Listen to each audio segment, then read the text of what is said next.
টাঙ্গুয়ার হাওর ভ্রমণে আপনাদের সব থেকে রোমাঞ্চকর অভিজ্ঞতা হবে যখন আপনারা ওয়াচ টাওয়ারে গোসল করতে আসবেন। হাওরের পানিতে ডুব দিয়ে মনে হবে পৃথিবীর সব ক্লান্তি দূর হয়ে গেছে। তাই আজ মাত্র 1 মিনিট এক্সপ্লোর করে দেখাবো ওয়াচ টাওয়ারের যাবতীয় সবকিছু। আপনার টাঙ্গুয়ার হাওর ভ্রমণের প্রথম ডেস্টিনেশন ওয়াচ টাওয়ারই হবে। ওয়াচ টাওয়ারের পাশে আপনার হাউস বোট আসার পরেই দেখবেন অনেকগুলো ছোট ছোট নৌকা চলে এসেছে।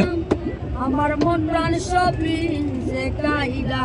তো 100 থেকে 150 টাকার ভেতরে দামাদামি করে আপনারা পুরো নৌকা পেয়ে যাবেন। আর নৌকায় ওঠার আগে অবশ্যই জিজ্ঞাসা করে নেবেন যে তারা গান পারে কিনা বা আপনাকে গান শোনাবে কিনা। ছোট নৌকার লাইফ জ্যাকেট গুলো বেশি একটা ভালো থাকে না, তাই নৌকায় ওঠার আগে অবশ্যই সেটা চেক করে নেবেন। জুন মাস থেকে সেপ্টেম্বর পর্যন্ত টাঙ্গুয়ার হাওরে হাউস বোট রান করে, তবে জুলাই আর আগস্ট হলো টাঙ্গুয়ার হাওরে আসার বেস্ট সময়। তো 1 কাপ চা খেয়ে আমরা খুঁজতেছিলাম যে কোথায় আমরা গোসল করব। পরিষ্কার পানিতে গোসল করার জন্য ওয়াচ টাওয়ার থেকে একটু দূরে আমরা একটা সুন্দর লোকেশনে যাই গোসল করতে। আপনারা হয়তো দেখতে পাচ্ছেন পানির কালারও চেঞ্জ হয়ে গেছে, অন্য বোট থেকে অনেকেই আসছে এখানে গোসল করতে। কতটা সুন্দর ছিল জায়গাটা দেখতেই পাচ্ছেন। তো আপনার অনেক ভালো সাঁতার পারলেও অবশ্যই লাইফ জ্যাকেট পরেই পানিতে নামবেন। এইখানে ছোট নৌকা দিয়ে ঘুরতে এবং গোসল করতে হাউস বোট থেকে আপনাকে 40 মিনিট থেকে 1 ঘন্টার মতো সময় দিবে। এই যে দেখেন আমার কাকুর লাইফ জ্যাকেট কেমন উপরে উঠে গেছিল, এর জন্য নৌকা নেওয়ার আগে বলেছিলাম যে চেক করে নিতে। অবশ্যই লাইফ জ্যাকেট পরে আপনারা নামবেন, কারণ আপনারা ক্লান্ত হয়ে যাবেন যতই সাঁতার পারেন না কেন। টাঙ্গুয়ার হাওরে ভিজা টাকা চলে।